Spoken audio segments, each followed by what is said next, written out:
Hello students, welcome to Saumya's commerce station. तो आज की वीडियो में हम एक नया चैप्टर पढ़ने वाले हैं जिसका नाम है नेचुरल रिसोर्सेज।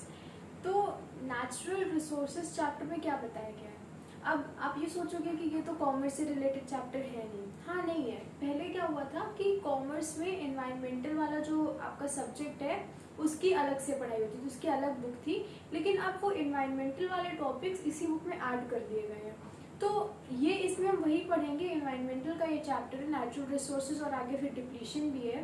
तो अब हम ये देखेंगे कि नेचुरल रिसोर्सेज क्या होते हैं। ये सबसे इजी चैप्टर है। अभी तक आप लोग साइंस में, सोशियोलॉजी में जो जो पढ़ते आ रहे थे वही चीज़ है इसमें। तो नेचुरल रिसोर्सेज क्या होते हैं? नेचुरल रिसोर्सेज में दो टर्म्स हैं, नेचुरल और रिसोर्सेज। तो रिसोर्सेज क्या है? रिसोर्सेज वो चीज़ें हैं जो हम ह्यूमन बींग्स यूज़ कर रहे हैं। ह्यूमन बींग्स के अलावा बाकी जो लिविंग बींग्स हैं वो भी यूज़ कर रहे हैं। और नेचुरल का मतलब है जो नेचर प्रोवाइड कर रही है। ठीक है, जो हमें एनवायरनमेंट से मिल रहा है वो नेचर से प्रोवाइड कर रही है, तो नेचुरल हो गया। और रिसोर्सेज वो चीज़ें जो हम यूज़ कर रहे हैं। तो नेचुरल रिसोर्सेज की वैसे डेफिनेशन यही है कि एनी एनर्जी और matter which is given to us by the environment। कौन देता है? एनवायरमेंट। एनवायरमेंट मतलब हमारा नेचर। ठीक है, तो एनवायरमेंट हमें जो दे रहा है, कोई भी एनर्जी, कोई भी मैटर जो एनवायरमेंट हमें प्रोवाइड कर रहा है, which is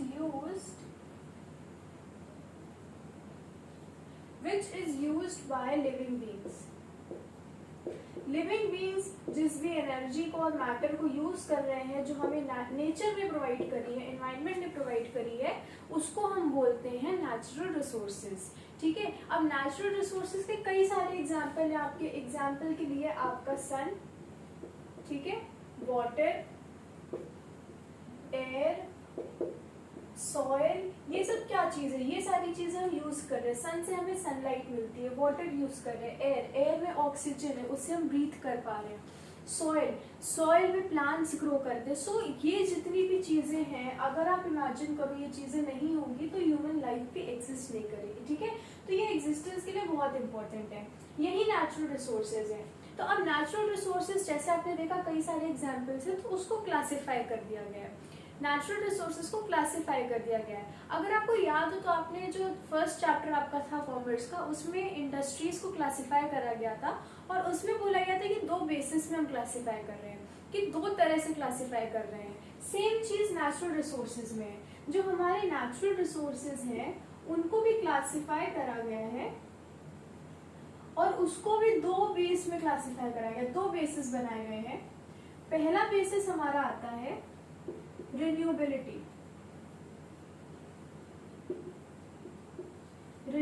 के बेसिस पे, और दूसरा हमारा बेसिस है ओरिजिन।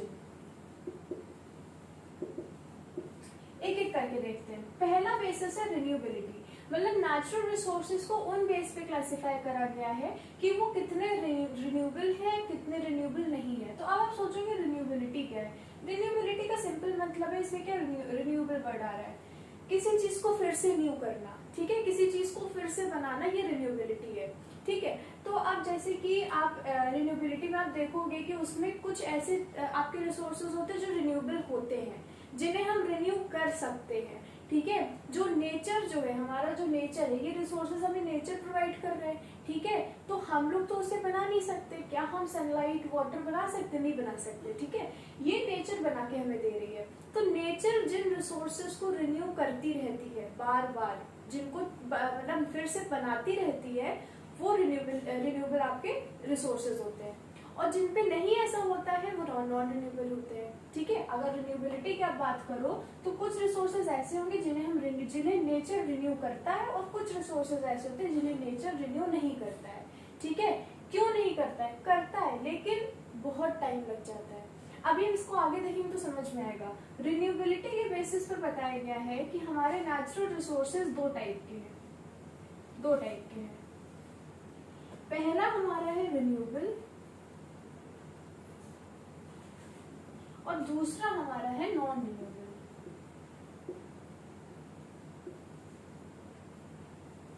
देखिए, रिन्यूएबिलिटी के बेसिस पे पहला रिन्यूएबल है और नॉन रिन्यूएबल। तो renewable resources, non renewable resources. Renewable resources वो हैं जिन्हें नेचर एक लिमिटेड टाइम में रिन्यू कर देता है कि ये आपके रिसोर्सेज खत्म हो उसके पहले नए बन के तैयार हो जाते हैं। ठीक है, तो रिन्यूएबल का मतलब वो है कि वैसे रिसोर्सेज जो खत्म होने से पहले, एग्जॉस्ट होने से पहले बन जाते हैं, नेचर बना देता है, वो रिन्यूएबल हो गया। नॉन रिन्यूएबल रिसोर्सेज वो हो गए जिनको नेचर फिर से बनाने में बहुत ज्यादा टाइम लेता है, मिलियंस ऑफ ईयर्स लेता है। तो जब मिलियंस ऑफ ईयर्स नेचर लेगा कुछ रिसोर्सेज को बनाने में और उसके पहले ही रिसोर्सेज खत्म हो जाएंगे, रिसोर्सेज डिप्लीट कर जाएंगे, एग्जॉस्ट हो जाएंगे, तो मतलब ये है कि ये रिसोर्सेज हम हमेशा के लिए यूज नहीं कर सकते। ठीक है, तो रिन्यूएबल रिसोर्सेज वो रिसोर्सेज हैं जो खत्म होने से पहले, इसके पहले कि वो एग्जॉस्ट हो उसके पहले ही नेचर उनको रिन्यू कर देता है और बना देता है। नॉन रिन्यूएबल वो रिसोर्सेज जो एग्जॉस्ट हो जाते हैं लेकिन उनका जो नए फॉर्म जो बनना है, जो फिर से उनको बनाने का प्रोसेस है नेचर का, वो और टाइम ले लेता है।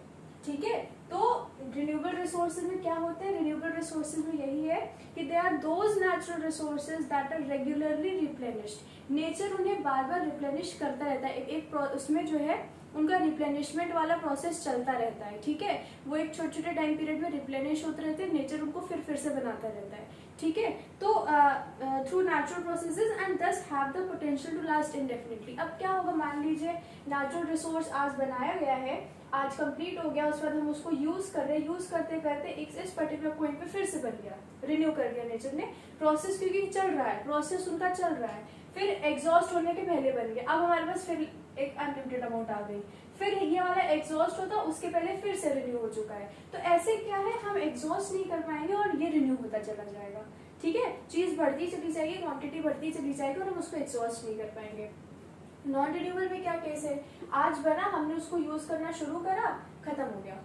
ठीक है, अब वो जो है पूरा रिन्यू होने में मान लीजिए इस पॉइंट पे आकर फिर बना, तो ये जो बीच का टाइम पीरियड, इसमें क्या होगा, ये जो बीच का टाइम पीरियड है इसमें हमारे पास वो रिसोर्स अवेलेबल नहीं है, एग्जॉस्ट हो चुका है, वो चीज रिन्यूएबल में नहीं है। तो रिन्यूएबल और नॉन रिन्यूएबल में यही डिफरेंस है। Renewable resources are those natural resources that are regularly replenished. Natural process से वो रिप्लेनिश होता रहता है। कैसे, कौन कौन से एग्जाम्पल में देखिए, वाटर, फॉरेस्ट, ठीक है, विंड, ये सारी चीजें क्या आपको लगता है कभी खत्म होगी? विंड, आपकी विंड ब्लो कर दी, क्या विंड कभी खत्म होगी? नहीं खत्म होगी ना। एयर, आपकी एयर तो नहीं कभी खत्म होगी, आप भी एयर तो आप यूज कर रहे हो, आप ऑक्सीजन ले रहे हो, आप ब्रीथ कर रहे हो, एयर में कार्बन डाइऑक्साइड है वो भी यूज कर रहे हैं प्लांट्स, लेकिन एयर डिप्लीट हो रही नहीं हो रही है क्योंकि नेचर उसको रिन्यू करता जा रहा है। वो रिन्यूएबल रिसोर्स है, कभी नहीं खत्म होगी। ठीक है, तो ये आपके रिन्यूएबल रिसोर्सेज होते हैं। फिर हम आते हैं नॉन रिन्यूएबल में। नॉन रिन्यूएबल रिसोर्सेज वो रिसोर्सेज होते हैं that exist on earth in Fairlie fixed amounts and have the potential of being used faster than they are replaced by nature। ठीक है, तो इसमें ये बताया गया है कि नॉन रिन्यूएबल रिसोर्सेज अर्थ में एग्जिस्ट करते हैं एक फिक्स्ड अमाउंट में, एक फिक्स्ड अमाउंट में ये एग्जिस्ट करते हैं अर्थ में, और ये जो भी फिक्स्ड अमाउंट है ये एग्जॉस्ट हो जाएगा उसके पहले कि नया बने। नया, ये जो फिक्स्ड अमाउंट है इस अमाउंट में और नया ऐड हो और नया रिसोर्स बने उसके पहले ही ये एग्जॉस्ट हो जाएगा। जैसे यहाँ दिखाया गया है, आपका फिक्स्ड अमाउंट अवेलेबल है, वो फिक्स्ड अमाउंट एक पर्टिकुलर टाइम पे आके आप उसको यूज करते जाओगे और वो रिन्यू नहीं हो रहा है क्योंकि उसका प्रोसेस अभी भी चल रहा है रिन्यूअल का। क्योंकि ये जो नेचुरल रिसोर्सेज ये बहुत सालों में बनते हैं, एक दिन में आपके, जैसे नॉन रिन्यूएबल में आप देखोगे आयरन होता है, गोल्ड होता है, तो एक दिन में गोल्ड नहीं बन जाता है, कई साल लगते हैं, प्रोसेस होता है कई साल, उसके बाद जाकर एक गोल्ड बनता है, आपका कोल बनता है, पेट्रोल बनता है। तो ये सारी चीजें बनने में टाइम लगती हैं और इनके ये बनने का टाइम इतना लंबा है कि आप उसको डिप्लीट कर जाओगे, आप यूज कर जाओगे, लेकिन फिर भी वो नहीं बनेगी बिकॉज अभी और टाइम लगना है और millions of years are required कि वो नॉन रिन्यूएबल रिसोर्सेज फिर से रिप्लेनिश हो। तो इसलिए नॉन रिन्यूएबल रिसोर्सेज का फिक्स्ड अमाउंट है और ये रिन्यू हो नेचर उसमें फिर से बनाए उसके पहले ही ये एग्जॉस्ट कर जाते हैं, इसलिए हम इनको नॉन रिन्यूएबल कहते हैं। नॉन रिन्यूएबल रिसोर्सेज में आपके मिनरल्स हो गए, फ्यूल्स हो गए, क्या हो गए आपके मिनरल्स हो गए, फ्यूल्स, ठीक है, तो ये आपके नॉन रिन्यूएबल रिसोर्सेज है। और आपके में दिया है कि हाँ फिर इसमें यही है कि these resources are replenish by natural processes which are very slow, बहुत स्लो नेचुरल प्रोसेसेस हैं जिनसे ये रिप्लेनिश होता है, ठीक है, बहुत टाइम लग जाता है, मिलियंस ऑफ ईयर्स तो लग जाते हैं।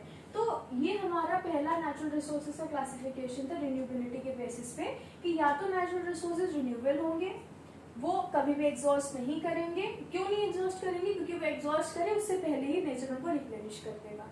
दूसरे नॉन रिन्यूएबल है जो फिक्स्ड अमाउंट में है, एक पर्टिकुलर टाइम पे एग्जॉस्ट हो जाएंगे और नेचर उनको रिप्लेस नहीं कर सकेगा, क्योंकि नेचर वो बना ही नहीं पाएगा रिसोर्स, बिकॉज उसमें भी और टाइम चाहिए, ठीक है, तो स्लो प्रोसेस होता है। तो ये रिन्यूएबिलिटी के बेसिस पे हमने नेचुरल रिसोर्सेज का क्लासिफिकेशन देख लिया, ठीक है। अब हम देखेंगे ओरिजिन के बेसिस पे।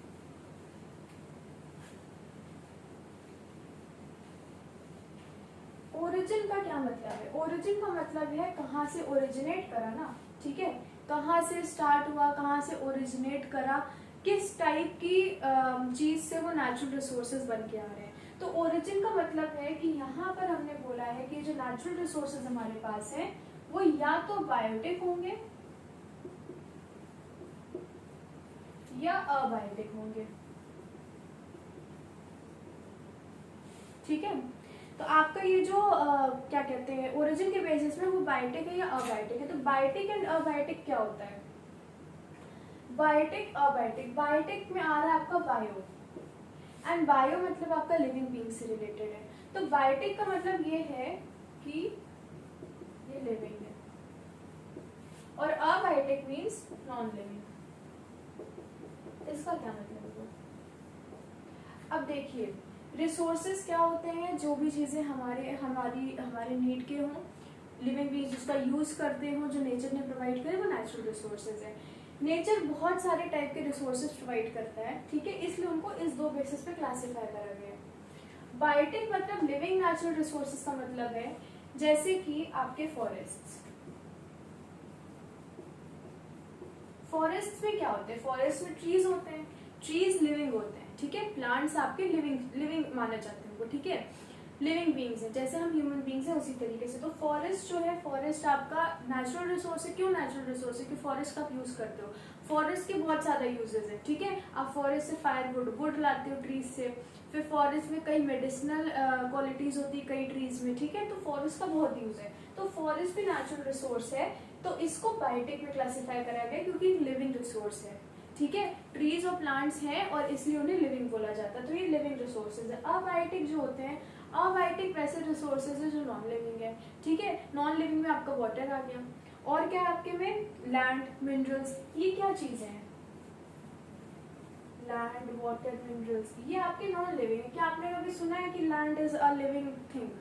नहीं सुना होगा, लेकिन आपने हमेशा बचपन में पढ़ा होगा प्लांट्स आर लिविंग बीइंग्स, ठीक है। तो प्लांट्स, ट्रीज, और आपके में एग्जांपल दिया गया है एग्रीकल्चर, वाइल्ड लाइफ, फिश, ये वाइल्ड लाइफ आपके जो है, ठीक है, एनिमल्स हैं, फिश है, ये सारी चीजें नेचुरल रिसोर्स है, ये सारी चीजें नेचर हमें प्रोवाइड कर रहा है, ठीक है। और फिश, आप फिश की अगर बात करो तो फिश से भी मेडिसिन बनती है, ठीक है, तो इसलिए ये बायोटिक रिसोर्सेज हैं, लिविंग रिसोर्सेज हैं, और इसमें आपके एग्जाम्पल में फॉरेस्ट आता है, बाकी चीजें आती हैं, और अबायोटिक है नॉन लिविंग, लैंड, वाटर, ये सब। लैंड और वाटर भी तो हमारा रिसोर्स है, वाटर को हम यूज करते हैं, लैंड को हम यूज करते हैं कंस्ट्रक्शन के लिए, लैंड में हमारा फील्ड्स होते हैं तो एग्रीकल्चर का काम होता है जिससे क्रॉप्स ग्रो हो रहे हैं। तो ये सारे जितने भी रिसोर्सेज हैं, biotic, abiotic, renewable, non renewable, ठीक है, तो ये होता है। तो मेन हमने ये देखा कि नेचुरल रिसोर्सेज वो चीजें हैं, वो मैटर है, वो एनर्जीज हैं जो कि हमें एनवायरनमेंट प्रोवाइड कर रहा है, नेचर प्रोवाइड कर रहा है।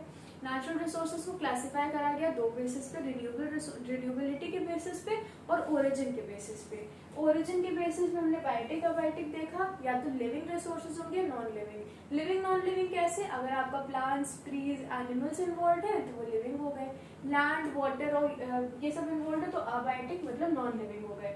रिन्यूएबिलिटी के मतलब रिन्यूएबल या नॉन रिन्यूएबल। कुछ रिसोर्सेज ऐसे हैं जो कभी नहीं एग्जॉस्ट करेंगे, जो रिन्यूएबल रिसोर्सेज है दे आर इनएग्जॉस्टेबल, वो कभी एग्जॉस्ट नहीं करेंगे, हमेशा रहेंगे।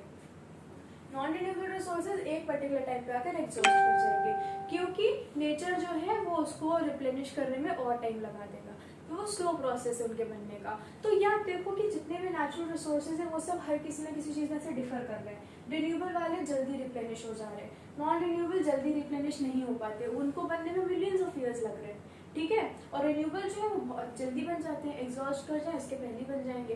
तो ये हमने देखा नेचुरल रिसोर्सेज और उनका क्लासिफिकेशन रिन्यूएबिलिटी के बेसिस पे, ओरिजिन के बेसिस पे। तो यहाँ पे ये एक इंट्रोडक्शन वाला जो पार्ट है आपका ये खत्म होता है।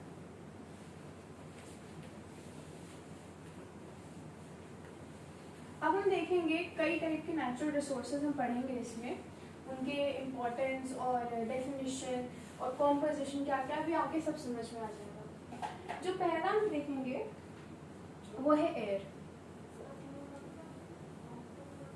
एयर क्या होती है? एयर सबको पता है, अर्थ जो हमारी है, अर्थ के ऊपर एटमॉस्फेयर की पूरी ब्लैंकेट है, आपने पढ़ा होगा। अर्थ हमारी, अर्थ के ऊपर जो एटमॉस्फेयर है पूरी ब्लैंकेट के टाइप का है, और वही एयर है। एयर में क्या है? एयर में कई टाइप की गैसेस होती हैं। एयर में सबसे इंपॉर्टेंट गैस जो वो कौन सी है? वो हमारी है ऑक्सीजन। ऑक्सीजन है। क्यों सबसे ज्यादा इंपॉर्टेंट है? क्योंकि ऑक्सीजन से हम ब्रीथ करते हैं, ऑक्सीजन से हम ब्रीथ करते हैं, ऑक्सीजन रहेगा तभी हम लोग रहेंगे, ठीक है। तो एयर में ऑक्सीजन के अलावा और भी गैसेस होती हैं, इसलिए देखो पहली बात तो एयर में ऑक्सीजन गैस है, इसलिए एयर जो है it is the most important resource. अगर आपसे पूछा जाए मोस्ट इम्पॉर्टेंट रिसोर्स क्या है, तो वो हमारा एयर है, बिकॉज एयर हमें ऑक्सीजन प्रोवाइड कर रहा है जिसकी वजह से हम लिविंग है, ठीक है। तो एयर सबसे इम्पोर्टेंट रिसोर्स है। एयर में कई सारी गैसेस होती हैं, ये हमारा एयर है, और एयर में कई सारी गैसेस हैं। इसमें आपकी पहली तो हमने क्या देखी? ऑक्सीजन।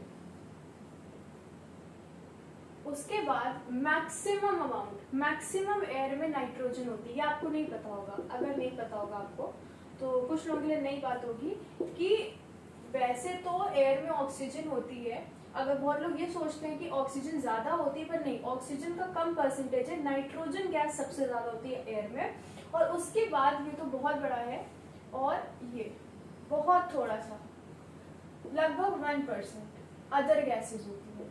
और ये जो अदर गैसेस हैं, ये अदर गैसेस आपकी आर्गन है, कार्बन डाइऑक्साइड है, और इसके अलावा और भी आपने गैस देखी वाटर वेपर। वाटर वेपर तो सबको पता है, वाटर वेपर भी हमारे एयर में होता है, ठीक है, एयर में होता है वाटर वेपर, और इसी से रेन भी होती है वाटर वेपर से। तो क्या है? ये हमारा एयर है, एयर में कई सारी गैसेस है, केवल ऑक्सीजन नहीं, ऑक्सीजन है, उसके साथ नाइट्रोजन है, और 1% अदर गैसेस है। इस ग्राफ से ये दिख रहा है कि सबसे ज्यादा ऑक्यूपेशन जो है एयर की, सबसे ज्यादा जो कॉन्स्टिट्यूट कर रही है एयर को, वो नाइट्रोजन गैस है। नाइट्रोजन गैस जो है वो 78% हमारा एयर में होती है। ऑक्सीजन जो है ये 21% होती है, और बाकी गैसेस 1% होती है, ठीक है। तो नाइट्रोजन 78%, ऑक्सीजन 21%, और बाकी गैसेस आपकी 1% रहेंगी। तो ये 3 टाइप की गैसेस जो है, इतनी टाइप की गैसेस आपके एयर में होती है, और एयर सबसे इंपॉर्टेंट रिसोर्स है। क्यों? क्योंकि एयर से हमें ऑक्सीजन मिलता है, ठीक है। तो अभी इसमें इतना ही है। उसके बाद वाटर वेपर के साथ डस्ट, पॉलन ग्रेन्स, ये सब तो और प्रेजेंट रहेगा ही, ठीक है। अब हम ये देखेंगे कि एयर सबसे ज्यादा इंपॉर्टेंट तो है, ठीक है। एयर क्या है? सबसे ज्यादा इंपॉर्टेंट तो है। एयर की इंपॉर्टेंस क्या है? ऐसी क्यों है कि हम ऐसा क्यों बोलते हैं कि एयर इंपॉर्टेंट है? एक तो हमने देख लिया कि एयर इसलिए इंपॉर्टेंट है क्योंकि उसमें ऑक्सीजन होता है, बट ऑक्सीजन देने के अलावा भी एयर के बहुत ज्यादा और इम्पोर्टेंस है उसकी, ठीक है। इंपॉर्टेंट चीजें हैं जो एयर हमें प्रोवाइड कर रही है एज अ नेचुरल रिसोर्स, ठीक है। तो इसमें भी देखेंगे इंपॉर्टेंस में। पहला है कि without air life would have been impossible, ठीक है। क्यों? Because air is providing us oxygen. तो पहला तो यही इंपॉर्टेंस है कि ऑक्सीजन देती है, ठीक है। ऑक्सीजन इसी में प्रेजेंट है और इससे भी आर लिविंग, ठीक है। लाइफ का यही एक सपोर्ट है। उसके बाद हमारा आता है कि carbon dioxide very important because it helps in plants in making food. देखो एयर में हमने क्या देखा? एयर में कार्बन डाइऑक्साइड भी है, CO2, ठीक है। कार्बन डाइऑक्साइड भी, कार्बन डाइऑक्साइड गैस इसलिए ज्यादा इंपॉर्टेंट है क्योंकि होता क्या है, कार्बन डाइऑक्साइड गैस से ही जो प्लांट्स हैं अर्थ पे वो अपना फूड बनाते हैं, और जब प्लांट्स फूड बनाते हैं तो उसी के साथ वो ऑक्सीजन गैस रिलीज करते हैं। होता क्या है, अगर आपका ये एक प्लांट है, ठीक है, ये आपका फ्लावर है, ये लीफ है। पहली बात तो प्लांट में कौन बनाएगा फूड? लीफ बनाती है, ठीक है, लीफ बनाती है। फ्लावर में आप मत शो कर देना कि फ्लावर फोटोसिंथेसिस कर रहा है, फोटोसिंथेसिस का प्रोसेस लीफ करती है। ये हमारी सनलाइट है, ठीक है, ये सनलाइट है, क्या चीज है? सनलाइट। क्या होता है सनलाइट को, क्या लीफ है, लीफ में लीफ क्या करती है? सनलाइट लेती है और हम लोग कार्बन डाइऑक्साइड रिलीज करते हैं। हम लोग क्या करते हैं, ह्यूमन बींग्स और जितने भी एनिमल्स वो क्या करते हैं, ऑक्सीजन इनटेक करते हैं, कार्बन डाइऑक्साइड रिलीज करते हैं। तो कुछ तो ह्यूमन बींग्स जो कार्बन डाइऑक्साइड रिलीज कर रहे हैं वो, और उसके बाद एयर में भी कार्बन डाइऑक्साइड जो प्रेजेंट है वो, तो ये सारी कार्बन डाइऑक्साइड और ये सनलाइट, क्या चीज है? कार्बन डाइऑक्साइड और सनलाइट, इन दोनों चीजों को लीफ यूज करती है। फिर लीफ के अंदर क्या होता है, जैसे हम लोग कुकिंग करते हैं वैसे लीफ में अंदर कुकिंग हो रही है, ठीक है। ऐसा नहीं कि उनका किचन है और फिर ऐसे कुक करे, वो नहीं, उनका अलग आप प्रोसेस वो आप बायो में पढ़ना जाके, ठीक है। तो लीफ है, लीफ क्या करती है? सनलाइट और कार्बन डाइऑक्साइड को यूज करती है। दोनों चीजें इसके लिए इंपॉर्टेंट है फोटोसिंथेसिस के लिए। जब ये दोनों चीजें प्रेजेंट होंगी, लीफ इसको पूरा प्रोसेस करेगी लीफ में, तब क्या होगा, लीफ अपना फूड बनाएगी, फूड बनाएगी, और फूड बनाने के साथ साथ वो O2 मतलब ऑक्सीजन गैस रिलीज करेगी। जब लीफ फूड बनाएगी तो फूड बनाने के साथ साथ वो ऑक्सीजन गैस रिलीज करेगी। फिर यही ऑक्सीजन गैस तो लीफ रिलीज कर रही है वो फिर हम लोग यूज करते हैं। तो आप ये देखो कि ये ऑक्सीजन गैस इसलिए आ रही है because leaf is using the carbon dioxide gas. Leaf carbon dioxide gas को यूज कर रही है, उससे फूड बना रही है, और फूड बनने के साथ में ही ऑक्सीजन गैस निकल रही है। तो दोनों गैस इंपॉर्टेंट है। अगर कार्बन डाइऑक्साइड नहीं होगी तो लीफ फोटोसिंथेसिस नहीं कर पाएगी और ऑक्सीजन नहीं निकलेगा, ठीक है। तो इसलिए कार्बन डाइऑक्साइड गैस जो वो भी इंपॉर्टेंट है because it is main constituent in the process of photosynthesis.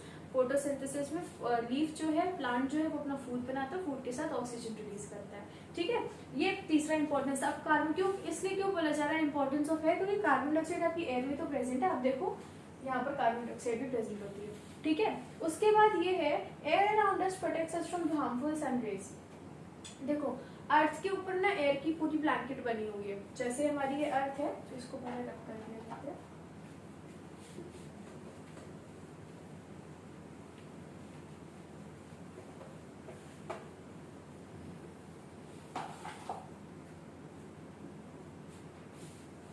जैसे ये हमारी अर्थ है तो अर्थ के ऊपर ना ये पूरी ब्लैंकेट की तरह एटमॉस्फेयर हमारा है, ठीक है। एटमॉस्फेयर है। एटमॉस्फेयर में क्या है कि क्या होता है, जब सन की रेज आती हैं अर्थ पे तो सारी रेज अर्थ के अंदर तक नहीं आ पाती हैं, क्योंकि कुछ रेज बहुत हार्मफुल होती है, जैसे यूवी रेज, अल्ट्रावायलेट रेज। कौन सी? यूवी रेज, अल्ट्रावायलेट रेज होती है, वो बहुत हार्मफुल होती है। तो क्या होता है कि जब अर्थ के अंदर आती है अल्ट्रावायलेट रेज सन से, तो सारी रेज अर्थ अपने अंदर नहीं, अर्थ के अंदर नहीं आ पाती है, क्योंकि अगर अल्ट्रावायलेट रेज तक आ गई तो फिर हम लोग को बहुत उससे प्रॉब्लम हो जाएगी, ठीक है। It is harmful for us. तभी कहते हैं कि सन को डायरेक्ट आइज से नहीं देखना चाहिए, ये एक रीजन है। तो क्या होता है कि जो हमारा अर्थ है तो अर्थ के ऊपर एटमॉस्फेयर की ब्लैंकेट है। एटमॉस्फेयर की जो क्या है, इसमें लेयर्स है, और जब ये रेज आती हैं तो ये अंदर तक नहीं आ पाती हैं, क्योंकि ये लेयर, ये ब्लैंकेट की तरह कवर करती है अर्थ को। तो एटमॉस्फेयर मतलब एयर जो है वो अर्थ के ऊपर पूरा ब्लैंकेट बना रही है। उसकी वजह से क्या होता है, ये हार्मफुल रेज जो सन से निकल के आ रही है वो अर्थ तक नहीं आ पाती हैं और हम लोग बच जाते हैं। अगर ये ब्लैंकेट ना हो, ये एटमॉस्फेयर की ब्लैंकेट ना हो, ये लेयर ना हो, तो फिर वो हार्मफुल रेज भी अर्थ में आ जाएंगी जो हमारे लिए खतरनाक है, ठीक है। वो हमारे लिए सही नहीं है और बहुत ज्यादा उनसे प्रॉब्लम्स भी होती हैं। तो इसलिए यही कहते हैं कि एटमॉस्फेयर में ये बहुत इंपॉर्टेंस है, क्योंकि और देखो आप ये भी देखोगे कि कई बार जब मिटियोर्स और वो सब आते हैं अर्थ पे तो बहुत सारे ऐसे होते हैं जो एटमॉस्फेयर की लेयर्स में ही ब्लास्ट हो जाते हैं, ठीक है, उसी में वो खत्म हो जाते हैं, क्योंकि एटमॉस्फेयर बहुत स्ट्रॉन्ग है, उसमें ऐसी चीजें हैं जिससे ये सब नहीं हो पाते, ये सब चीजें एंटर नहीं कर पाती है इसके अंदर। तो ब्लैंकेट है, हमें प्रोटेक्ट कर रहा है, प्रोटेक्टिंग कवरिंग है इसकी। तो इसलिए एटमॉस्फेयर बहुत इंपॉर्टेंट है। तभी कहा गया कि air around us protects us from the harmful rays of the sun, blanket की तरह काम कर रही है। उसके बाद it also traps the sun heat which keeps the earth warm and prevents night temperature. देखो क्या होता है, सन तो हमें केवल दिन में दिखता है, ठीक है। रात के टाइम पे भी देखो टेम्परेचर नॉर्मल रहता है। दिन में तो चलो टेम्परेचर इसलिए रहता है क्योंकि सन रहता है, रात में भी रहता है नॉर्मल, क्योंकि होता क्या है, जैसे कि ये अर्थ है, अर्थ पे सनरेज आई, ठीक है। अब क्या है, सनरेज आ गई है, अब जो है रात का टाइम हो चुका है, ठीक है, ये तो दिन में हो रहा था। अब क्या होगा, जब अर्थ पे आ जाएगी सनरेज तो अर्थ के ऊपर ये ब्लैंकेट है एटमॉस्फेयर की, ठीक है। जिस एटमॉस्फेयर के अंदर, जिस एयर के अंदर ये सारी गैसेस प्रेजेंट है जितनी यहाँ दिख रही है।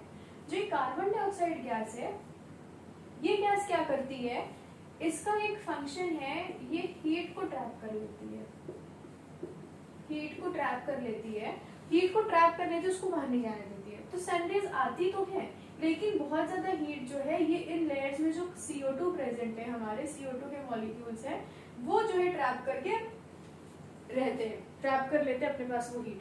तो फिर क्या होता है, वो हीट एस्केप नहीं कर पाती। अब जैसे एटमॉस्फेयर अगर किसी चीज को अलाउ नहीं कर रहा है, हार्मफुल रेज को अलाउ नहीं करता अंदर आने से, तो ऐसे जब कार्बन डाइऑक्साइड उस हीट को ट्रैप कर लेते हैं, तो फिर वो हीट जो है वो निकल भी नहीं पाती बाहर एटमॉस्फेयर के।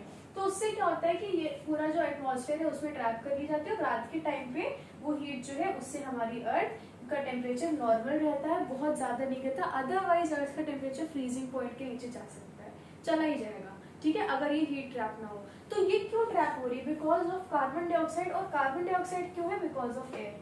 एयर है, एयर में कार्बन डाइऑक्साइड है, उसकी वजह से हीट ट्रैप हो रही है, और इसके वजह से नाइट में टेम्परेचर्स बहुत ज्यादा नहीं गिरते हैं, और वार्मथ एक बनी रहती है अर्थ पे। तो ये भी एयर का बहुत इंपॉर्टेंट फीचर है।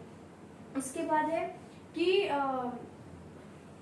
Air helps in generating power through windmill and moving ports and ships. अब देखो विंडमिल क्या होता है, विंडमिल आपने देखे होंगे ऐसे बड़े बड़े होते हैं, और उसमें 3 जैसे फैन नहीं होता उस टाइप के फैन टाइप का होता है, बहुत बड़े बड़े होते हैं, ठीक है, 3 स्पोक्स टाइप का बोल सकते हो, बहुत ज्यादा बड़ा साइज होता है उसका।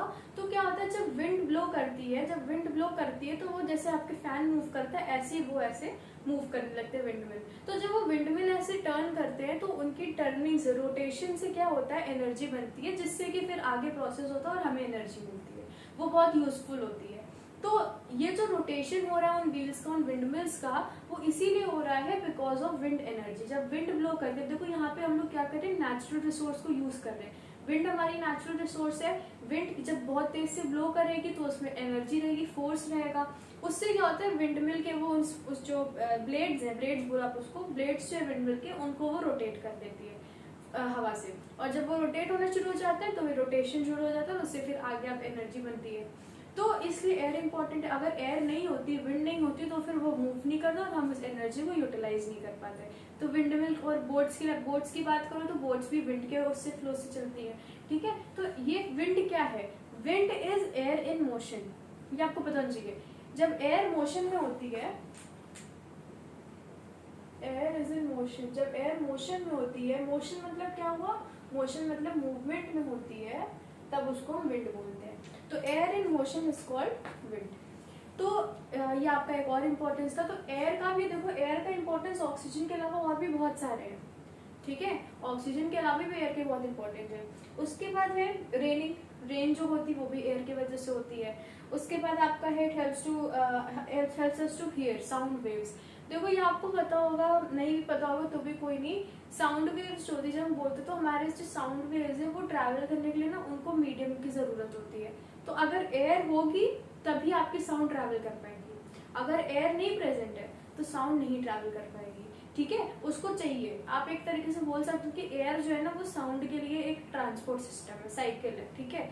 तो जब तक वो साइकिल रहेगी साउंड आपकी मूव करेगी, नहीं रहेगी एयर, वो साइकिल नहीं रहेगी तो साउंड नहीं मूव करेगी आपकी, वो साउंड वेव्स नहीं जाएंगी, तो आप नहीं सुन सकते हो किसी को। तो हम लोग एक दूसरे को सुन सकते हो, उसका एक रीजन ये है कि एयर है, यही एक रीजन है। अगर एयर नहीं होती, वैक्यूम में हम लोग होते हैं। अच्छा हाँ, अगर एयर नहीं है तो उस एरिया को हम वैक्यूम बोलेंगे, ठीक है। जिस भी अगर कोई ऐसा पर्टिकुलर एरिया बनाया गया जहाँ पे एयर नहीं है तो उसको हम वैक्यूम बोलते हैं। जैसे स्पेस, हमारा आउटर स्पेस, वहाँ क्या है, वैक्यूम है, वो वहाँ पे एयर नहीं प्रेजेंट है, एयर की तो ब्लैंकेट अर्थ के बाहर बनी हुई है, ठीक है। तो एयर है, मीडियम है, तभी साउंड वेव्स आपकी ट्रैवल करेंगी। कंप्रेस्ड एयर के बहुत ज्यादा यूजेस होते हैं आपके इंडस्ट्रीज में और इन सब में, ये सब आप देखोगे। आप ये सब जब मेन इनको अगर डिटेल में जाने की जरूरत नहीं, बिकॉज आपको मेन 5 या 6 फीचर्स लिखने होते हैं, इंपॉर्टेंस लिखने होते हैं। तो ये हमारा एयर का खत्म हो गया। एयर में क्या है, एयर का कुछ नहीं, कॉन्स्टिट्यूएंट्स है, ऑक्सीजन है, नाइट्रोजन है, और अदर गैसेस है। ऑक्सीजन 21%, नाइट्रोजन 78%, और अदर गैसेस 1%, जिसमें आर्गन है, कार्बन डाइऑक्साइड है, water vapour, dust, pollen grains, ये सब आपका चलेगा, ठीक है। तो ये आपका एयर का कॉन्स्टिट्यूएंट्स है। इसके इंपॉर्टेंस बताए गए कि एयर से हमें ऑक्सीजन मिलता है, फोटोसिंथेसिस का प्रोसेस होता है, कार्बन डाइऑक्साइड जो है वो हीट को ट्रैप करके नाइट टेम्परेचर ड्रास्टिकली फॉल नहीं होने देती है, ठीक है। तो इस तरह से एयर का हमारा खत्म हुआ। तो ये एयर हमारा और सबसे इम्पोर्टेंट नेचुरल रिसोर्स एयर है। तो एयर का हमने इतना देख लिया, अब हम बढ़ेंगे दूसरे नेचुरल रिसोर्स पे।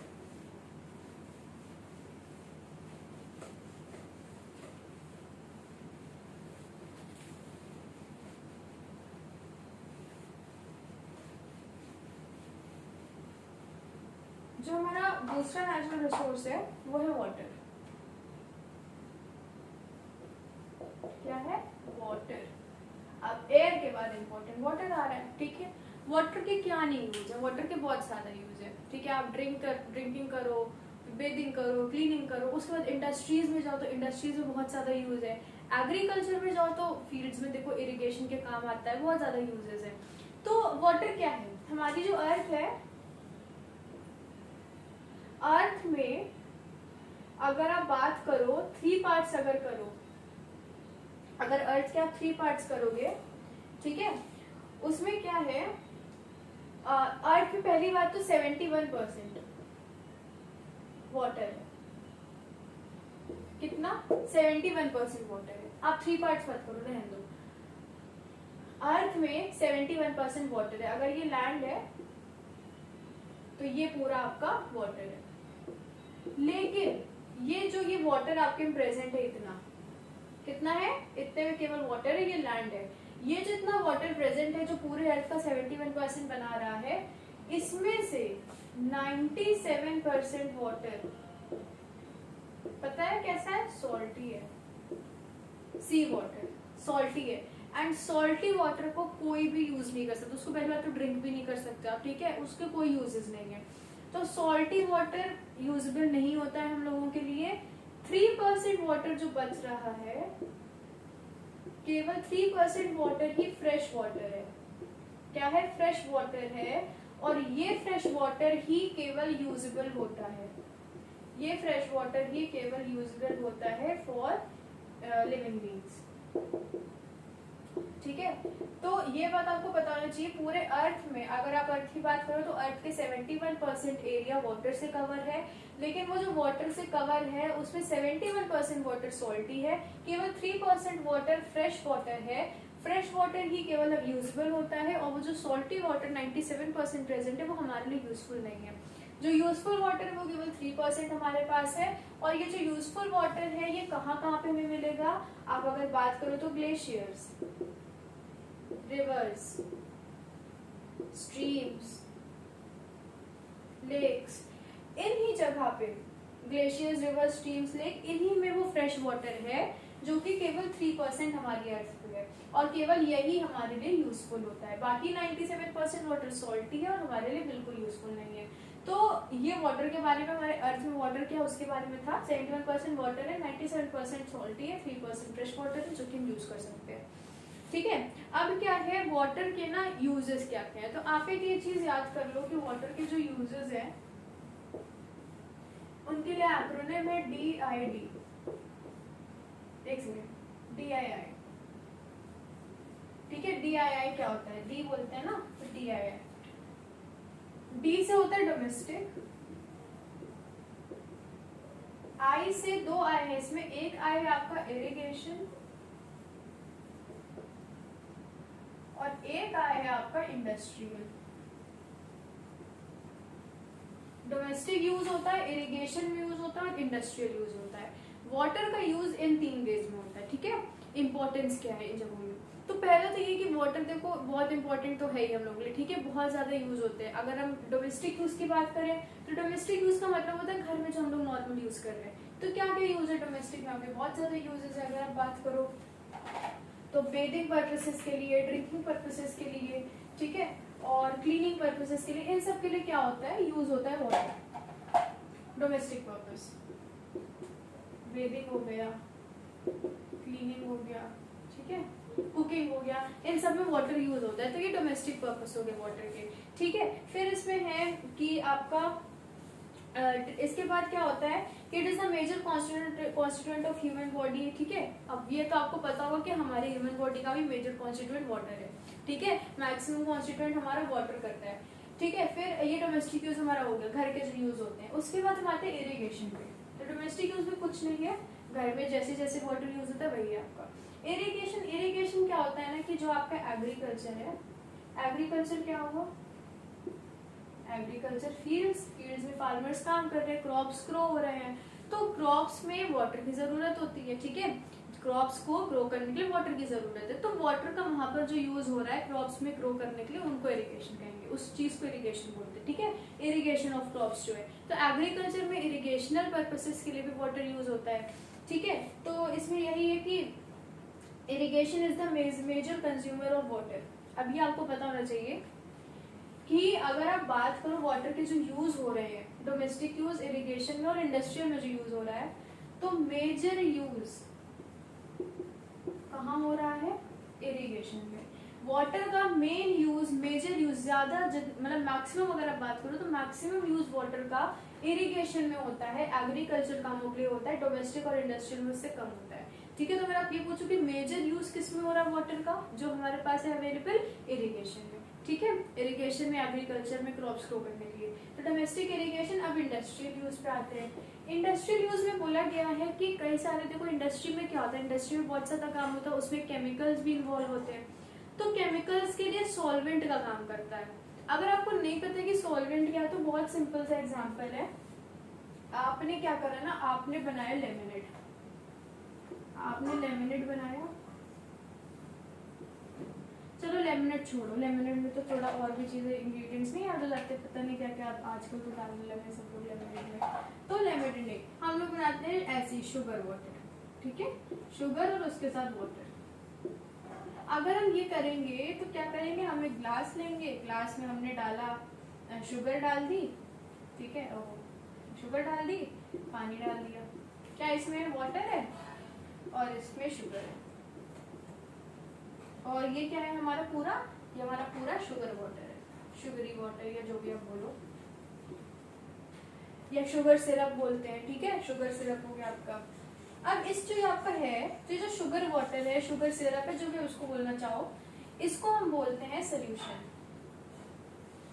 क्या इसको बोलते हैं, ये सोल्यूशन, ये सोल्यूशन है। इस सोल्यूशन में क्या चीजें मिली है, एक तो हमारा वाटर है और दूसरा हमारा शुगर है। जिसकी क्वांटिटी ज्यादा होती है उसको हम बोलते हैं सॉल्वेंट, और जिसकी क्वांटिटी कम होती है उसको हम बोलते हैं सल्यूट। और जनरली जो सॉल्वेंट होता है वो लिक्विड स्टेट में होता है, और सल्यूट आपका, अगर नॉर्मल आप बात करो एकदम नॉर्मल चीज में, तो सल्यूट आपका सॉलिड में होता है। जैसे आपने पढ़ा होगा लिक्विड, सॉलिड और गैस, तो वाटर जो है ये आपका सॉल्वेंट है, ठीक है, क्योंकि इसमें ये शुगर डिसॉल्व करी जा रही है, शुगर आपका सल्यूट है। एक बात आपको पता होना चाहिए, वाटर जो है, वाटर को यूनिवर्सल सॉल्वेंट कहते हैं, क्योंकि वाटर में लगभग सारी चीजें मिक्स हो जाती है। जैसे आप वाटर में शुगर मिलाते हो, सॉल्ट मिलाते हो, तो वाटर सॉल्वेंट वो है जिसमें चीजें मिक्स हम करें, ठीक है। तो वाटर जो है आपका सॉल्वेंट है, इसको हम यूनिवर्सल सॉल्वेंट भी कहते हैं, यूनिवर्सल सॉल्वेंट, क्योंकि उसमें लिटरली एक एक चीज, कई सारी चीजें मिक्स हो जाती है, ठीक है। तो इसलिए, और वाटर क्या है, वाटर आपका सॉल्वेंट की तरह यूज करते हैं इंडस्ट्रीज में, तो सॉल्वेंट ही होता है। ये बस सॉल्वेंट बताने के क्या है, अगर आपका शुगर सिरप है तो उसमें शुगर सिरप जो पूरा बना है वो सोल्यूशन है, जिसमें वाटर आपका सॉल्वेंट है, शुगर आपका सल्यूट होता है। तो इंडस्ट्रीज में क्या है, केमिकल्स हैं और कई सारे यूज होते हैं, तो उसमें वाटर का मैक्सिमम यूज होता है। कई बार वाटर का, देखो आप बात करो, कूलेंट की तरह भी उसको यूज करते हैं, अपनी कार्स में डाल देते होगे, ठीक है, जब हीट अप होने लगती होगी, तो वाटर के बहुत ज्यादा यूजेस है। इंडस्ट्रीज में सॉल्वेंट की तरह उसको यूज करते हैं, तो इंडस्ट्रियल यूज में सॉल्वेंट की तरह, इरिगेशन मतलब एग्रीकल्चर, और डोमेस्टिक यूज घर में बेकिंग, क्लीनिंग, कुकिंग, इन सब चीजों के लिए। तो वाटर का हमने ये देखा, वाटर में भी बस इतना ही दिया गया है। क्या दिया गया है, पूरे अर्थ में 71% वाटर है, जिसमें से 97% सॉल्टी है, 3% यूजेबल है। जो 3% यूजेबल है वो ग्लेशियर, रिवर, स्ट्रीम, लेक, इन सब में मिल जाता है। यूजेस 3 है, DII, domestic, irrigation, industrial. Domestic bathing, cleaning, washing, cooking, ये सब। इरिगेशन एग्रीकल्चर में, और इंडस्ट्रियल यूज में सॉल्वेंट की तरह उसको यूज करते हैं हम लोग, और इतना ही वाटर पे दिया गया। तो ये हमारा जो वाटर था, सेकेंड नेचुरल रिसोर्स, ये खत्म होता है।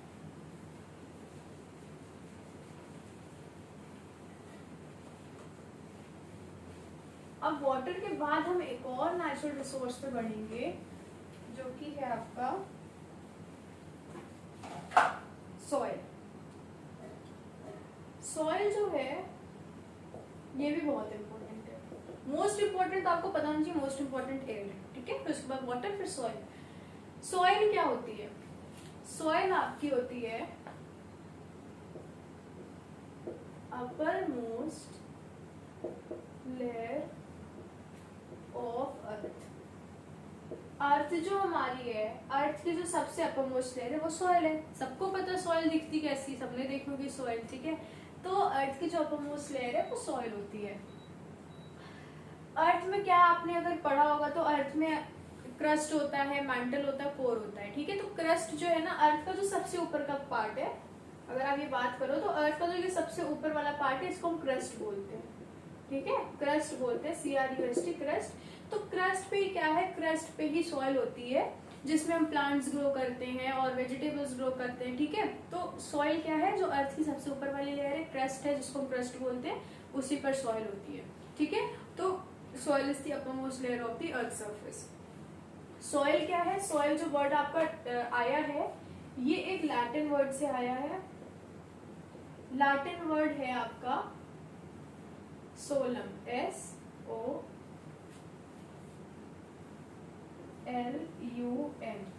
SOLUM, सोलम। सोलम वर्ड से सॉइल वर्ड आया, लैटिन वर्ड से डिराइव करा गया इसको। और इसके बाद इसमें यहाँ पर कुछ नहीं है। सॉइल में देखिए सॉइल बनती कैसे, अगर हम देखें तो सॉइल बनने का बहुत सिंपल सा तरीका क्या होता है, जो रॉक्स होते हैं, रॉक्स प्रेजेंट होते हैं, मिनरल्स होते हैं। जब क्या होता है कि इनको डिकम्पोज करते हैं, क्या करते हैं, इनको हम डिकम्पोज करते हैं। डिकम्पोज बोलो या फिर आप बोलो डिसइंटीग्रेशन। डिकम्पोज डिसइंटीग्रेशन सेम ही होता है। डिकम्पोज अगर हमने करा इसको, जब इनका डिकम्पोजिशन होता है, कैसे होता है, अभी बहुत विंड, आपने अगर पढ़ा होगा तो क्या होता है कि रेन होती है बहुत ज्यादा, फिर बहुत हीटिंग होती है, फिर रेन होती है, फिर हीटिंग होती है, तो ऐसे प्रोसेस आपका चलता रहता है। तो ये इससे क्या होता है, रॉक्स और मिनरल्स जो आपके होते हैं तो बहुत हार्ड होते हैं। जब कंटिन्यूअसली नेचुरल चीजें होती रहती है, रेन होती है, फिर हीट होती है, फिर रेन होती है, फिर हीट होती है, तो क्या होता है, रॉक्स टूटने लगते हैं, ब्रेक करने लगते हैं। और ब्रेक करते करते वो इतना ब्रेक हो जाते हैं कि वो सॉइल जो कि सबसे छोटी चीज है, सबसे छोटा है, उसमें कन्वर्ट हो जाते हैं, ग्रैन्यूल्स। तो ग्रैन्यूल्स बन जाते हैं, सॉइल बन जाते हैं। तो रॉक्स और मिनरल्स जब डिकम्पोज करते हैं, तो सॉइल कैसे बनी है, रॉक्स और मिनरल्स के डिकम्पोजिशन से। जब natural factors, water, heat, temperature, इन सब चीजों ने क्या करा, इतना डिकम्पोज करा, रॉक्स और मिनरल्स को ब्रेक करा, जिससे कि फिर सॉइल हमारी बन गई। सॉइल पर कैसे बनी है, इस चीज से, ठीक है। और ये जो प्रोसेस हो रहा है जिसमें रॉक्स और मिनरल्स को डिकम्पोज करा जा रहा है, इस प्रोसेस को कहते हैं वेदरिंग। तो सॉइल बनाने का जो प्रोसेस है उसको हम क्या बोलते हैं, वेदरिंग। तो soil derived from the Latin word solum. Soil means the uppermost layer of the earth. Soil is formed by the decomposition of rocks and minerals, and this process of formation of soil is called weathering. इतना आपका soil के बारे में है, ठीक है। तो soil का हमने इतना देखा। अब क्या है कि सॉइल जो आपकी, सॉइल की भी कई सारे यूज है, ठीक है। इंपॉर्टेंस सॉइल की कई ज्यादा है। अगर आप बात करो तो सॉइल की एग्रीकल्चर में हम लोग यूज करते हैं, ठीक है, क्योंकि सॉइल में ही प्लांट्स ग्रो करेंगे। सॉइल में जब आप सीड डालोगे तभी प्लांट निकलेगा, ठीक है। प्लांट निकलेगा, क्रॉप्स निकलेगा, तभी फूड हमें मिलेगा। तो सॉइल क्या है, कहते हैं ना, सॉइल सबसे ज्यादा इंपॉर्टेंट है, ठीक है। सॉइल बहुत इंपॉर्टेंट है। फिर ये है कि फार्मर्स के लिए अगर बात करी जाए तो soil is the essence of survival. यही बोला गया, फार्मर्स के लिए soil is the essence of survival. Productivity जो हो रही है, जो भी प्रोडक्शन हो रहा है क्रॉप्स का, एग्रीकल्चर जो हो रहा है, वो सब सॉइल में ही हो रहा है, ठीक है। बिकॉज सॉइल जो है उसमें मिनरल्स प्रेजेंट होते हैं। सॉइल में क्या है, क्यों बोलते हैं सॉइल में मिनरल्स प्रेजेंट है, बनी तो रॉक्स एंड मिनरल्स के डिकम्पोजिशन से ही है ना। जितने मिनरल्स ज्यादा बड़ उसमें होंगे, मतलब जिससे भी वो रॉक से बना है, जिस भी प्रोसेस से बना है, ज्यादा मिनरल्स होंगे, ठीक है। तो सॉइल में मिनरल्स होते हैं। वही मिनरल्स क्या करते हैं, जब सीड रहता है वो मिनरल्स रहते हैं, वाटर होता है, उससे फिर प्लांट ग्रो करता है आपका। तो उस हिसाब से क्या है, सॉइल की भी क्वालिटी होती है। कुछ सॉइल होती है जिसमें बहुत मिनरल्स होते हैं, कुछ ऐसी होती है जिसमें बहुत मिनरल्स, कम मिनरल्स होते हैं, जो बहुत ज्यादा अच्छी नहीं होती ग्रोथ के लिए। कुछ जैसे आपकी अलूवियल सॉइल बहुत अच्छी है ग्रोथ के लिए, प्लांट ग्रोथ के लिए। तो ये आपका डिपेंड करता है। फर्टाइल, जिसको हम बोलते हैं सॉइल की फर्टिलिटी। तो सॉइल की फर्टिलिटी क्या है, डिपेंड करती है कि वो सॉइल कैसे बनी, और उन सब चीजों पे, कई फैक्टर्स पे डिपेंड करती है। तो अभी यही है कि सॉइल आपकी जो है, सॉइल की इंपॉर्टेंस फार्मर्स के लिए यही है कि it is the essence of survival. Productivity of agriculture produce इसी से लिंक होती है कि सॉइल कितनी आपकी फर्टाइल है, ठीक है। प्लांट्स इसी में ग्रो करते हैं, ठीक है। तो इसलिए सॉइल को देखो, और सॉइल भी आपको देखो रिन्यूएबल रिसोर्स बोला जाता है, ठीक है। जैसे कि आपको बोला गया सॉइल आपका रिन्यूएबल रिसोर्स है, बट इसमें कभी होता है कि नहीं नॉन रिन्यूएबल है, ये है वो, बिकॉज सॉइल बनने में फिर टाइम लग जाएगा, ये सब चलता रहता है, ठीक है। तो अब ये आपको पहला हमारा यही था कि फार्मर्स के लिए बहुत इंपॉर्टेंट होती है। फार्मर्स क्या हम सबके लिए इंपॉर्टेंट है, बिकॉज सॉइल में ही प्लांट्स ग्रो करेंगे, प्रोडक्टिविटी फूड उसी पे डिपेंड कर रहा है कितनी फर्टाइल सॉइल है। उसके बाद सेकेंड हमारा आता है डीकम्पोजिशन। देखो होता क्या है, जब भी हम लोग सॉइल में, आप देखते होंगे अक्सर कि अगर आपने सॉइल में कोई आपने फ्रूट डाल दिया, ठीक है, या फ्रूट का आपने जो नहीं छिलका होता है वो डाल दिया, तो क्या होगा, वो आपको गायब मिलेगा। अगर कई दिन बाद आप जाओगे वो गायब मिलेगा आपको। लेकिन मान लीजिए आपने सॉइल में कुछ पॉलीथीन डाल दी, तो वो पॉलीथीन आपको ना नहीं मिलेगी। आप अक्सर देखोगे सॉइल पे अगर पड़ी भी पॉलीथीन तो वो वैसी की वैसी रहती है, उस पर जरा भी फर्क नहीं पड़ता है। तो सॉइल क्या है ना, सॉइल में होते हैं बैक्टीरिया भी।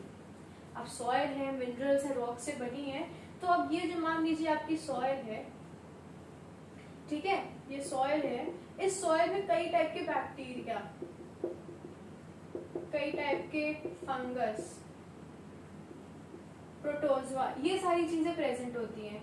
बैक्टीरिया आपको बताया गया है चैप्टर में कि बैक्टीरिया में आपको एक नाइट्रोजन फिक्सेशन और नाइट्रीफाइंग नाइट्रोजन फिक्सिंग, ये सब बैक्टीरिया के बारे में बताया गया है। मे भी आपसे एक तो पूछ लिया जाए कि कोई बैक्टीरिया बताइए जो प्रेजेंट हो, नाइट्रीफाइंग हो गया है, नाइट्रोजन फिक्सिंग बैक्टीरिया। तो ये बैक्टीरिया प्रेजेंट होते तो क्या करते हैं कि ये भी डिकम्पोज का क्या मतलब है, ब्रेक कर देना ना। जैसे यहाँ डिकम्पोजिशन इनका हो रहा है, जो भी चीज आप सॉइल में डालते हो, सॉइल भी क्या है, सॉइल में ये बैक्टीरिया प्रेजेंट होते हैं, ये बैक्टीरिया क्या करते हैं, उन चीजों पर एक्ट करते हैं और एक्ट करके उनको डिकम्पोज करते हैं, उनको तोड़ के एकदम मिला देते हैं सॉइल में। किनको मिला देते हैं, जो बायोडिग्रेडेबल होते हैं। लेकिन जो नॉन बायोडिग्रेडेबल आपके प्लास्टिक हो गया, ये सब चीजें, तो इनको वो नहीं डिकम्पोज कर पाते और वो हजारों सालों तक सॉइल में पड़ी रहती है, जो कि खराब होता है, नेचर के लिए सही नहीं है वो चीज। तो डिकम्पोजिशन होता है सॉइल से, ठीक है, तभी ये जो चीजें आपकी जितनी बायोडिग्रेडेबल चीजें वो सॉइल में जाके फिर से मिल जाती है, ठीक है। तो ये डिकम्पोजिशन वाला इंपॉर्टेंस है। उसके बाद शेल्टर। अब देखो कई सारे ऐसे ऑर्गेनिजम्स है, माइक्रो ऑर्गेनिजम्स है जो सॉइल में रहते हैं, ठीक है, अर्थवर्म हो गए, ठीक है। तो स्नेक्स भी होते हैं, वो सॉइल के अंदर अपना बनाते हैं। तो ऐसे कई सारे आपके एनिमल्स के इंसेक्ट्स भी हैं और माइक्रो ऑर्गेनिजम्स मेनली जो कि सॉइल में रहते हैं। तो soil is providing shelter to them, तो शेल्टर वाला एक इंपॉर्टेंस है। उसके बाद it is a reservoir of water. Reservoir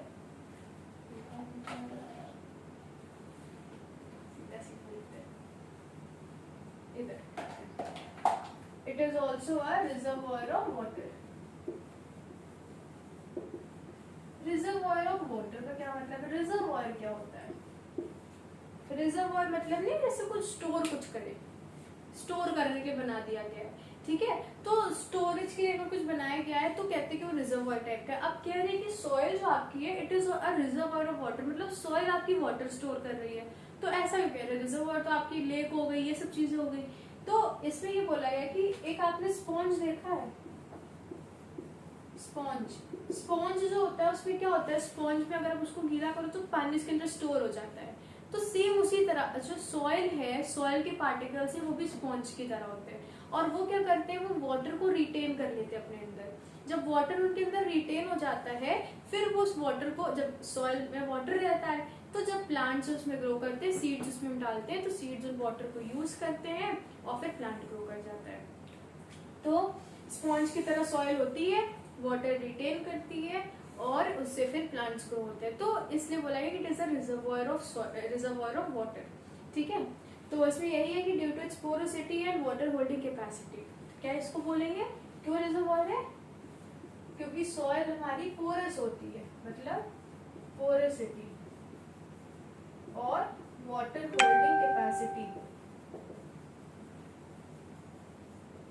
water holding capacity,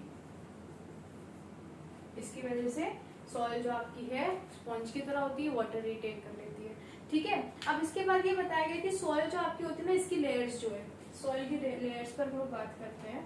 अभी तक यही है, soil is the most layer of the earth, rocks और मिनरल्स डिकम्पोज करते हैं, वेदरिंग का प्रोसेस होता है, उससे सॉइल बनती है। सॉइल जो है लैटिन वर्ड सोलम से डिराइव हुआ है, फार्मर्स के लिए यूजफुल है क्योंकि एग्रीकल्चर और इन सब चीज़ों के लिए काम आती है।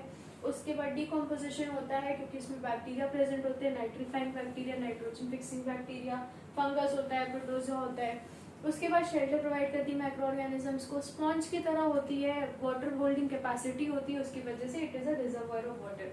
ठीक है, तो ये सॉइल के बारे में हमने इतना देखा। अब हम देखेंगे कि सॉइल की जो लेयर्स होती हैं वो क्या क्या है। सॉइल की जो लेयर्स हैं वो कैसी होती हैं, क्या होता है उसमें, उसके बारे में देखते हैं।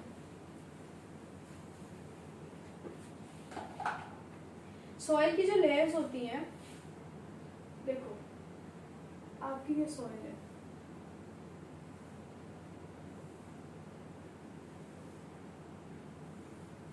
ये सॉइल की अपरमोस्ट लेयर है। ठीक है, सॉइल की ये मेन ऊपर की लेयर है। अब ये देखो ये कौन सी शेप है, ये लाइन का, एक लाइन आपकी ऐसी होती है, एक लाइन आपकी ऐसी होती है। जो लाइन ऐसी होती है उसको वर्टिकल कहते हैं, जो ऐसी होती है वो हॉरिजॉन्टल कहते हैं। तो ये कैसी लाइन है, ये हॉरिजॉन्टल लाइंस है ना, हॉरिजॉन्टल लाइंस ऐसे होती है, तो इन्हें हम बोलते हैं होराइजन। तो सॉइल का भी जो अरेंजमेंट है हमारी अर्थ वो हॉरिजॉन्टल शेप में, ठीक है, हॉरिजॉन्टल शेप है सॉइल का, इसलिए इसको होराइजन भी बोलते हैं। तो कहते हैं कि अर्थ की क्रस्ट जो है उसमें 3 लेयर बनाई गई हैं, और ये जो इन लेयर्स का या फिर इन होराइजन्स का जो अरेंजमेंट है उसी को हम बोलते हैं सॉइल प्रोफाइल। तो सॉइल प्रोफाइल क्या है,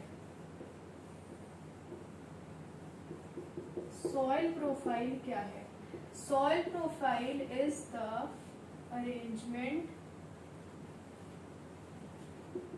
of the 3 layers, या फिर इन्हीं को हम होराइजन बोलते हैं, ऑफ सॉइल। अर्थ पे जो सॉइल प्रोफाइल क्या है, यही लेयर्स का जो ये अरेंजमेंट है यही सॉइल प्रोफाइल है। ये एक सॉइल प्रोफाइल है, सॉइल का अरेंजमेंट है, हॉरिजॉन्टल अरेंजमेंट है लेयर्स के टाइप में, इन्हीं को हम होराइजन बोलते हैं। तो अरेंजमेंट ऑफ the 3 layers या फिर horizons of the soil is called the soil profile। ठीक है, सॉइल को जो इस ऐसे अरेंज करा गया उसी को हम सॉइल प्रोफाइल कहते हैं। सॉइल प्रोफाइल में क्या है, ये टॉप होती है आपकी, फिर ये आपकी मिडिल है, और उसके बाद आपकी लोएस्ट लेयर आती है। तो ये आपकी टॉप या फिर अपर मोस्ट लेयर सबसे ऊपर है ना, तो ये आपकी अपर मोस्ट लेयर हो गई, ये आपकी मिडिल लेयर हो गई, और फिर ये आपकी लोएस्ट लेयर हो गई। जो आपकी अपर मोस्ट लेयर होती है उसमें क्या होता है ना, अब इसमें बताइए कि इसमें क्या क्या मेन चीजें प्रेजेंट है। अपर मोस्ट लेयर में it is rich in humus, rich in humus. Humus के बारे में आपने पढ़ा होगा, ह्यूमस है मतलब फर्टाइल सॉइल होती है। तो सॉइल जो आपकी जब प्रेजेंट है, तो जो सबसे ऊपर की लेयर होती है ना अपर मोस्ट लेयर, उसमें ह्यूमस बहुत ज्यादा प्रेजेंट होता है, तो वो वाली पार्ट आपकी ह्यूमस में रिच होती है। जो मिडिल लेयर आपकी होती है, मिडिल लेयर को हम क्या बोलते हैं ना, सब सॉइल। ये जो मिडिल लेयर है इसको हम सब सॉइल भी बोलते हैं।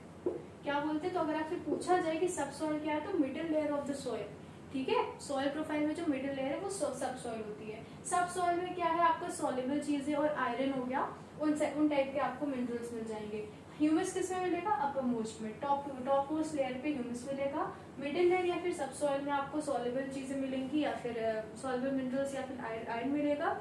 और उसके बाद आपकी जो लोएस्ट लेयर होती है, जो लोएस्ट लेयर है इसको हम बोलते हैं बेड रॉक। क्या है, बेड रॉक, बेड रॉक है ये। और इसको हम एक और चीज से बुलाते हैं, इसको कहते हैं सी होराइजन। क्या बोलते हैं, C horizon. Lowest layer C horizon या फिर बेड रॉक। तो सॉइल प्रोफाइल क्या है, soil profile is the arrangement of the 3 layers और horizons of soil. Top most soil, upper most layer it is rich in humus, middle layer और सब soil it is, इसमें आपके बारे में ये है कि इसमें सॉल्युबल मिनरल्स या आयरन होता है। लोएस्ट लेयर जो होती है, लोएस्ट लेयर को हम बेड रॉक कहते हैं या फिर सी होराइजन। ठीक है, तो ये आपके सॉइल प्रोफाइल के बारे में था। सॉइल बहुत इंपॉर्टेंट है क्योंकि इसमें देखो आपने यही देखा कि फार्मर्स के लिए एग्रीकल्चर का काम होता है, ठीक है, फिर शेल्टर प्रोवाइड करती है, डीकम्पोजिशन होता है बिकॉज सॉइल में बैक्टीरिया प्रेजेंट होते हैं। ठीक है, तो सॉइल भी एक बहुत इंपॉर्टेंट नेचुरल रिसोर्स है हमारा। अभी हम लोग इतना ही करेंगे, इसके बाद हम बढ़ेंगे मिनरल्स एंड मेटल्स पे, जो कि आपके क्या कहते हैं नॉन रिन्यूएबल रिसोर्सेज होते हैं। और उसके बाद बहुत थोड़ा सा चैप्टर बचा, वो हम नेक्स्ट वीडियो में करेंगे। अभी के लिए बस इतना ही। आज हमने एयर पढ़ी, वाटर पढ़ी और सॉइल के बारे में देख लिया। अब मिनरल्स और उनके बारे में अगले वीडियोस में देखेंगे। तब तक के लिए आप इतना रिवाइज कर लो and take care of yourself. Bye.